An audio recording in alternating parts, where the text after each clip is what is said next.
मेष राशि वाले व्यक्तियों के लिए 7 और 8 सितंबर को चंद्र ग्रहण घटित हो रहा है। यह चंद्र ग्रहण 7 तारीख को रात में आधी रात को घटित होकर के और 8 तारीख को जो है वो 1:27 पर समाप्त हो रहा है। आपको पता है कि चंद्र ग्रहण चाहे सूर्य का हो या चंद्रमा का हो, उसका जो इफेक्ट है वो मानव जाति पर विशेष रूप से पड़ता है। और मेष राशि वाले व्यक्तियों के लिए ये कैसा रहने वाला है, इसकी चर्चा इस वीडियो में हम करने जा रहे हैं। तो मैंने देखो यहाँ एक हेडिंग लिखी कि मस्त रहो कोई फर्क नहीं पड़ेगा। इस बात पर आप गौर करिएगा कि ये जो चंद्र ग्रहण है यह आपके किसी भी तरह का कोई नेगेटिविटी दिक्कत क्यों नहीं दे रहा है, इसका रीजन जानते हैं। चंद्र ग्रहण का जो इफेक्ट है, सूतक है, ये भारत में रहेगा नहीं रहेगा, ऐसी तमाम विशेष सारी जानकारियां इस वीडियो में जानेंगे। और न केवल आपकी राशि वरण नक्षत्र के आधार पर भी ये देखेंगे कि आपके लिए कैसा रहेगा, लेकिन उसके लिए सबसे पहले आप जो है अगर हमारे चैनल को सब्सक्राइब नहीं किया तो कर लीजिए और पूरी जानकारी इस वीडियो में देखिए। और अपना जन्म नक्षत्र नहीं पता है तो date of birth time place हमें जो है मैसेज कर दीजिए, व्हाट्सएप कर दीजिए या इस वीडियो के कमेंट में लिख दीजिए।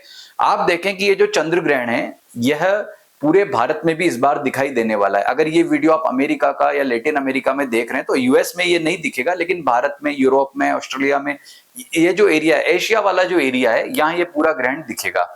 और ये जो चंद्र ग्रहण है यह कब घटित होगा? यह होगा 7 सितंबर को रात को इंडियन टाइम के हिसाब से 9:57 पर यह प्रारंभ होगा।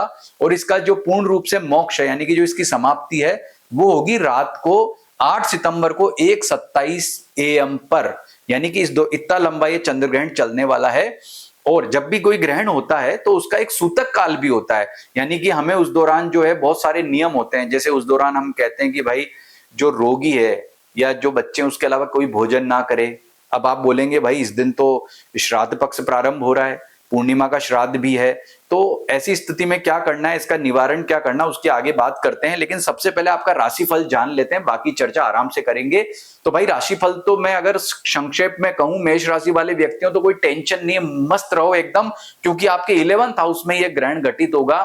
और 11th हाउस में जब कोई ग्रहण घटित होता है कोई टेंशन लेने की जरूरत ही नहीं होती है, क्योंकि यह हाउस ऐसा है जहां पर कोई पाप ग्रह बैठ जाए, ग्रहण घटित हो जाए तो उसकी कोई टेंशन चिंता नहीं होती है। लेकिन ग्रहण से संबंधित बारीकियों को आप समझिए कि यह जो ग्रहण कौन सी राशि में घटित होगा, कुंभ राशि में, और कौन से नक्षत्र में घटित होगा, पूर्वा भाद्रपद में। तो इसको आप अपने नक्षत्र के हिसाब से भी समझ लीजिए। जैसे मैंने यहाँ आपके नक्षत्र लिखे हैं, अश्विनी, भरणी, कृत्तिका। अश्विनी आपका ये जो 3 नक्षत्र होते हैं तो आपकी मेष राशि में जो है होती है, क्योंकि ये 3 नक्षत्रों से मिलकर मेष राशि बनती है। अब यहां देखो मैंने 2 नक्षत्र और आगे लिखे हैं।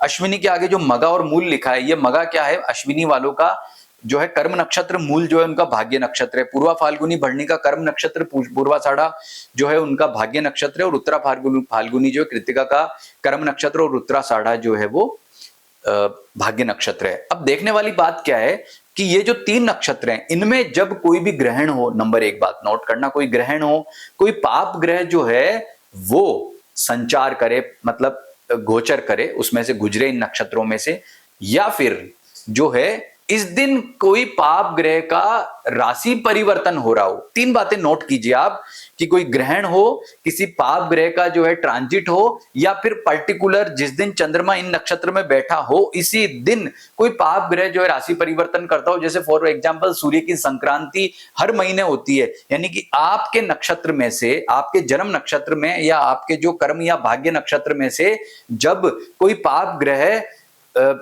जिस दिन राशि परिवर्तन भी कर ले तो भी अच्छा नहीं माना जाता है। लेकिन हम देखते हैं कि पूर्वा भाद्रपद नक्षत्र इस लिस्ट में कहीं है क्या, चेक करो। देखो ग्रहण कौन से नक्षत्र में घटित हो रहा, पूर्वा भाद्रपद में नहीं घटित हो रहा ना, तो मस्त हो जाओ। न अश्विनी वालों को चिंता, न भरणी और न कृत्तिका, तीनों नक्षत्रों को कोई दिक्कत परेशानी यहां पर नहीं दिखाई देती है, यानी टेंशन फ्री हो जाइए। आपको इस ग्रहण से संबंधित कोई दिक्कत नहीं। और अब एक छोटी सी 2-3 जानकारी और ले लीजिए। ये सूतक का मतलब क्या होता है? सूतक में क्या होता है? प्रेग्नेंट लेडी घर से बाहर नहीं निकलती, अच्छा नहीं मानते हैं। इस दौरान जो है वो घर जो होते हैं उसमें डाब या कुशा होती है, वो पानी में डुबाकर रखा जाता है। और ऐसा मानते हैं कि रोगी और जो रोगी व्यक्ति है या बच्चे, उनके अलावा किसी को भोजन नहीं करना चाहिए। अब दिक्कत क्या है कि इस दिन है पूर्णिमा भाद्रपद महीने की। अब दिक्कत क्या है, भाद्रपद महीना खत्म होगा, अश्विन शुरू होगा। अब पूर्णिमा का क्या होता है कि श्राद्ध इसी दिन होता है। अब दिक्कत यह है भाई, पूर्णिमा वाले व्यक्ति श्राद्ध कब करें, यह भी एक प्रश्न है। तो इसका क्या समाधान है? इसका समाधान यह है कि इस दिन जो भी दान देना सूखा दे दो, क्योंकि सूखा दान में देने में कोई दिक्कत नहीं है। चावल है या अनाज है, दाल है, पंडित जी को बुलाओ, संकल्प कराओ, सूखा दे दो। और वो भी कब दे दो? ये जो 12:57 पे जो स्टार्ट हो रहा है ना, इससे पहले पहले दे दो, क्योंकि उसके बाद तो जो है ये ग्रहण स्टार्ट हो जाएगा।